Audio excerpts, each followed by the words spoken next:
بسم اللہ الرحمن الرحیم عبس وتولى ان جاءه الأعمى، اس نے برا سا منہ بنا لیا اور پشت پھیر لی اس لیے کہ اس کے پاس اندھا آ گیا تھا۔ سورہ عبس کی پہلی آیت کے الفاظ کے معانی کے بیان کو شروع کرنے سے پہلے ہم ایک دفعہ تکرار کرنا چاہیں گے بسم اللہ الرحمن الرحیم کے معنی کی۔ گزشتہ جو کاروان قرآن کے دروس کو سنتے رہتے ہیں ان کو معلوم ہے، نئے آنے والوں کے لیے ہم تکرار کرتے ہیں مختصر انداز میں۔ بسم اللہ یعنی اللہ کے نام سے، یعنی ابتدا اللہ کے نام سے۔ الرحمن اور الرحیم، الرحمن اور الرحیم اللہ تبارک و تعالیٰ کے صفاتی نام ہے۔ لفظ اللہ ایک ایسا لفظ ہے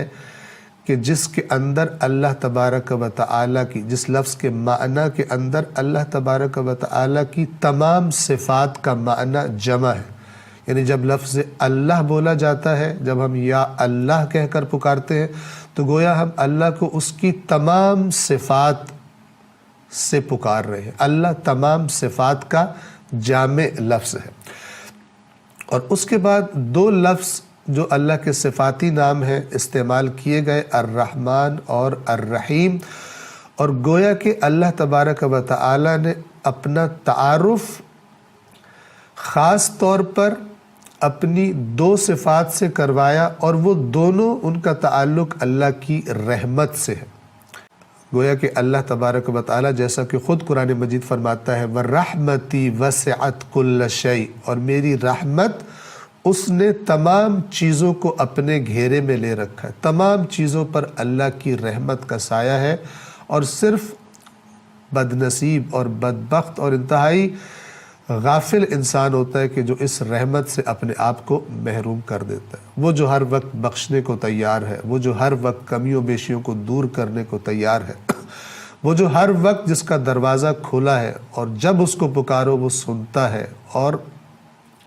جو اس کی بارگاہ میں آنا چاہے غلط روش کو چھوڑ کر اسے قبول کرتا ہے۔ اللہ تبارک و تعالی بسم اللہ میں اپنا تعارف رحمت کے لفظ سے کرواتا ہے۔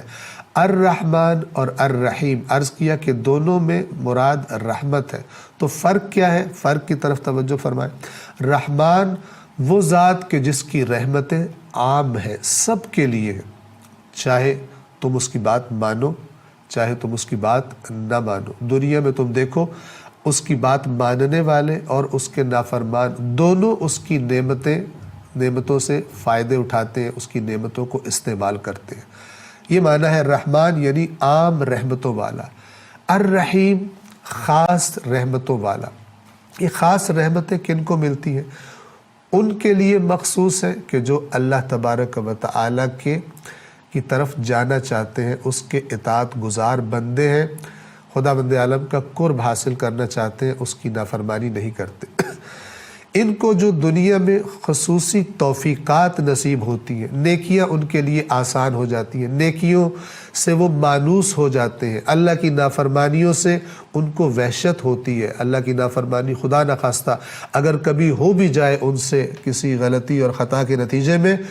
تو ان کے اندر احساس ملامت اور احساس ندامت اور شرمندگی ان کے سر کو اللہ کے آگے جھکا دیتا ہے، ان کی آنکھوں سے آنسو جاری کر دیتا ہے، وہ خدا سے معافیاں مانگتے ہیں۔ ان کو اللہ تبارک و تعالی خصوصی نعمتیں دیتا ہے، نیکیوں سے ان کو مانوس کر دیتا ہے، گناہوں سے ان کو آہستہ آہستہ وحشت زدہ کر دیتا ہے۔ گناہوں کی لذتیں انہیں اللہ کی ذات سے غافل نہیں کر سکتی۔ یہ خاص رحمت یہ اللہ کے نافرمان کو نہیں ملتی۔ رحیم والی رحمت اللہ کے اطاعت گزاروں کو جو خدا کی طرف آنے کا ارادہ کرے ان کو ملتی ہے۔ اور روز قیامت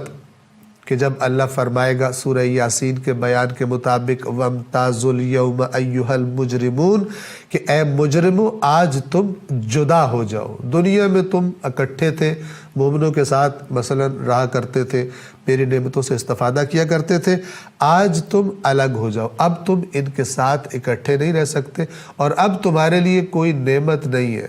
نہ تمہیں پینے کو اگر پیاس لگے گی تو تمہیں کوئی ایسی چیز دی جائے گی جس سے تمہاری پیاس ہی بجھے جب تمہیں بھوک لگے گی، نہ ہی ایسا کھانا تمہیں ملے گا جس سے تم اپنی بھوک مٹا سکو، اور جو کچھ کھانے اور پینے کا ملے گا بھی تو وہ تمہارے حالات کو اور خراب کر دے گا، جیسے کہ قرآن کی آیات نے بیان کیا۔ ہاں، وہ جنہوں نے اللہ کی نافرمانیوں پر اس طرف جانے سے اپنے آپ کو کنٹرول میں رکھا،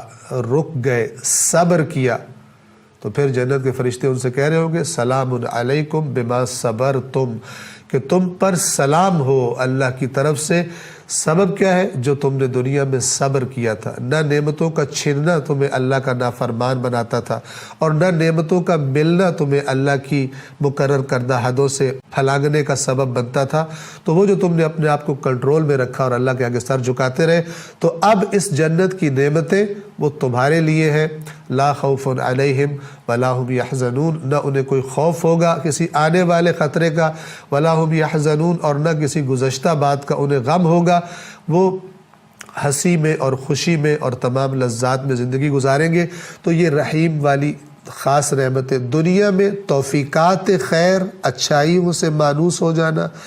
اور آخرت میں جنت کی نعمتیں، یہ ہمیشہ رہنے والی نعمتیں، اچھے نتائج دینے والی نعمتیں، یہ اللہ تبارک و تعالیٰ کے اس نام میں الرحیم میں ان کی طرف اشارہ ہے۔ الرحمن میں اتنا بڑا کہ جو اپنے نافرمانوں کو بھی دنیا میں محروم نہیں کرتا، ان کو بھی دیتا ہے اور وہ بھی اس کی نعمتوں سے استفادہ کرتے ہیں، لیکن رحیم کے لفظ میں ان کے لیے پیغام ہے، سب کے لیے پیغام ہے۔ ہر بسم اللہ الرحمن الرحیم پڑھنے والے کے لیے ایک پیغام یہ ہے کہ اپنے کام کو اس نام سے شروع کرو کہ جو کبھی فنا نہیں ہونے والا، تو تمہارے کام بھی بابرکت ہو جائیں گے، اور ان کے اثرات بھی تمہیں اس دنیا میں بھی اور اس دنیا میں بھی اللہ اچھے عطا کرے گا۔ اور جب تم اللہ کے نام سے شروع کرو گے، اللہ کی یاد سے، تو پھر اللہ کی نافرمانی والے کاموں سے بھی باز آ جاؤ گے۔ ایک یہ پیغام بسم اللہ کا، اور دوسرا یہ کہ یہ دنیا میں ملی ہوئی نعمتیں تمہیں جو رحمان نے تمہیں عطا کی ہے، وہ تمہیں رحیم والی نعمتوں سے اور رحمتوں سے غافل نہ کر دے کہ تم یہ سمجھنے لگو، جیسا کہ قرآن بعض افراد کے بارے میں بیان کرتا ہے کہ جن کو دنیا میں جس کو ہم نے نعمت دی ہے، وہ کہتا ہے کہ جس نے مجھے اس دنیا میں جس اللہ نے نعمتیں دی ہیں، وہ مجھے اگلی دنیا میں بھی نعمتیں دے گا، اور اللہ کی نافرمانیوں سے باز نہیں آتا، اللہ کے نبیوں کی نصیحت کو نہیں سنتا، تو ان کے لیے بسم اللہ ہی میں پیغام ہے کہ یہ جو تمہیں دے رہا ہے دنیا میں، یہ رحمان ہے، یہ تو سب کو دیتا ہے، اپنے نافرمانوں کو بھی دیتا ہے، لیکن خبردار ہو جاؤ کہ یہ نعمتیں ہمیشہ تمہارے پاس نہیں رہنے والی، ان کو اس طرح استعمال کرو جس طرح نعمتیں دینے والا راضی ہو تم سے، کہ اگر ایسا کرو گے تو پھر ان نعمتوں کے بدلے میں جب تم اس دنیا سے تمہاری مدت ختم ہو جائے گی تو وہ تمہیں دائمی جنت کی نعمتیں عطا کرے گا جو کبھی ختم ہونے والی نہیں ہے، اور ان نعمتوں کا کوئی مقابلہ بھی نہیں ہے، ان نعمتوں کے ذائقوں سے، ان کے دوام سے کوئی موازنہ نہیں کیا جا سکتا۔ تو اس جملے میں بسم اللہ الرحمن الرحیم کے جملے میں یہ سارے کے سارے پیغامات کہ جو ہمارے علم کے مطابق ہمارے ذہن میں موجود تھے، ہم نے آپ کی خدمت میں عرض کیے کہ خداوند عالم ہم سب کو اپنے تمام کاموں کو اللہ کی یاد سے شروع کرنے کی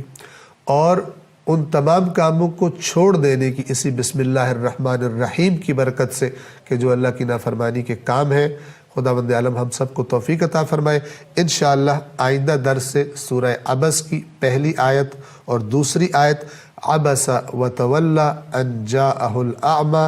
ان کے الفاظ کے معانی کو آپ کی خدمت میں بیان کرنا شروع کریں گے۔ والسلام علیکم ورحمۃ اللہ وبرکاتہ۔